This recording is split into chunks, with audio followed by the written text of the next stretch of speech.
Can reconciliation be abused?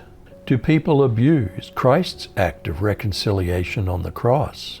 Will there be tares among the wheat, wolves among the sheep? Are forgiveness and trust separate issues?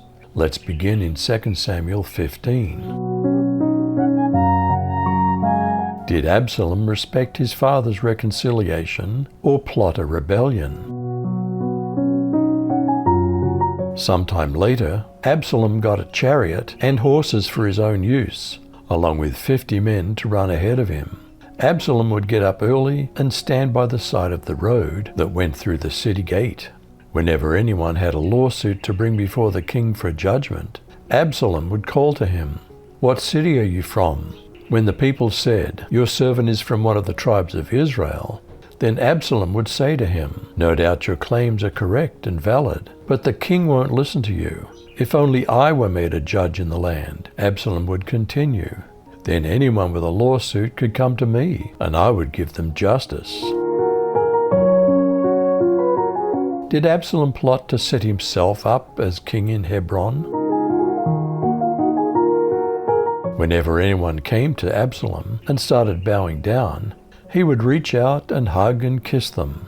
That's how he treated everyone from Israel who brought a complaint to the king. Soon everyone in Israel liked Absalom better than they liked David. 4 years later, Absalom said to David, "Please let me go to Hebron. I have to keep a promise that I made to the Lord when I was living with the Arameans in Geshur. I promised that if the Lord would bring me back to live in Jerusalem, I would worship him in Hebron." David gave his permission, and Absalom went to Hebron. He took 200 men from Jerusalem with him, but they had no idea what he was going to do. Absalom offered sacrifices in Hebron and sent someone to Gilo to tell David's advisor Ahithophel to come. More and more people were joining Absalom and supporting his plot. Meanwhile, Absalom had secretly sent some messengers to the northern tribes of Israel. The messengers told everyone, "When you hear the sound of the trumpets, you must shout, 'Absalom now rules as king in Hebron.'" Did David and his servants with him in Jerusalem flee before Absalom's threat? And a messenger came to David, saying, "The hearts of the men of Israel have gone after Absalom." Then David said to all his servants who were with him at Jerusalem, "Arise and let's flee, or else there'll be no escape for us from Absalom. Go quickly, lest he overtake us quickly, and bring down ruin on us, and strike the city with the edge of the sword." And the king's servants said to the king, "Behold, your servants are ready to do what my lord the king decides." So the king went out, and all his household after him, and the king left 10 concubines to keep the house.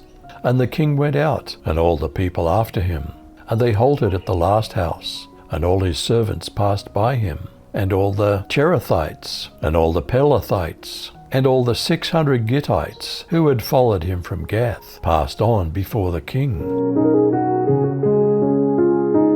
Did Ittai the Gittite remain faithful to David, even though he was new and a foreigner? The king said to Ittai the Gittite, "Why are you also going with us?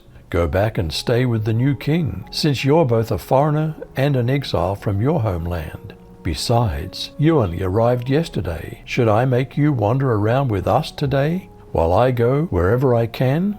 Go back and take your brothers with you. May the Lord show you kindness and faithfulness." But in response, Ittai vowed to the king, "As the Lord lives, and as my lord the king lives, wherever my lord the king is, whether it means life or death, your servant will be there." "March on," David replied to Ittai. So Ittai the Gittite marched past with all his men and the children who were with him. Everyone in the countryside was weeping loudly while all the people were marching past. As the king was crossing the Kidron Valley, all the people were marching past on the road that leads to the desert.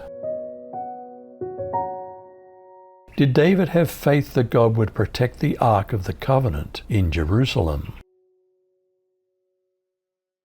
Meanwhile, Zadok showed up also, along with all of the descendants of Levi with him, carrying the Ark of the Covenant of God. They set down the Ark of God, and Abiathar approached, while all the people finished abandoning the city. The king told Zadok, "Take the ark of God back to the city. If I'm shown favor in the Lord's sight, then he'll bring me back again and show me both it and the place where it rests. But if he should say something like, 'I'm not pleased with you,' well, then here I am. Let him do to me whatever seems right to him." The king also asked Zadok the priest, "Are you a seer too?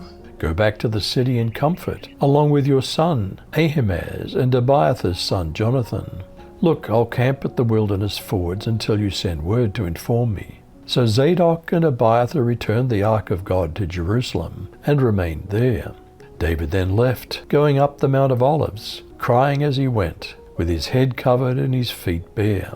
All of the people who were with him covered their own heads and climbed up the Mount of Olives, crying as they went along. Just then someone told David, "Ahithophel is one of Absalom's co-conspirators." So David prayed, "Lord, please turn Ahithophel's counsel into foolishness."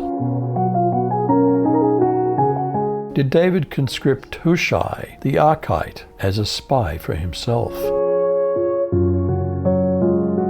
And it came to pass that when David was come to the top of the mount, where he worshipped God, behold, Hushai the Archite came to meet him, with his coat rent and earth upon his head. To whom David said, "If you pass on with me, then you shall be a burden to me. But if you return to the city and say to Absalom, 'I'll be your servant, O king, as I've been your father's servant hitherto, so will I now also be your servant,' then may you for me defeat the counsel of Ahithophel. And have you not there with you Zadok and Abiathar the priests?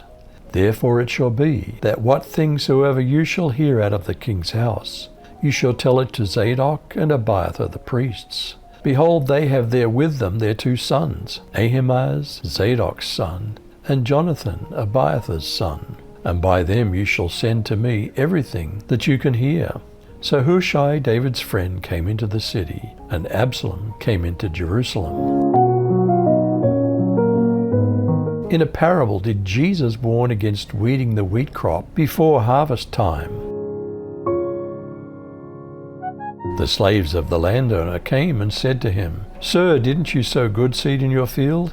How then does it have tares?" And he said to them, "An enemy has done this." The slaves said to him, "Do you want us then to go and gather them up?" But he said, "No, for while you're gathering up the tares, you may uproot the wheat with them. Allow both to grow together until the harvest. And in the time of the harvest, I'll say to the reapers, first gather up the tares and bind them in bundles to burn them up, but gather the wheat into my barn." Though we're warned not to be judgmental, must we discern wolves among the sheep? Beware of false prophets who come to you in sheep's clothing, but inwardly are ravenous wolves. Can reconciliation be abused? Do people abuse Christ's act of reconciliation on the cross? Will there be tares among the wheat, wolves among the sheep? Are forgiveness and trust separate issues? You decide.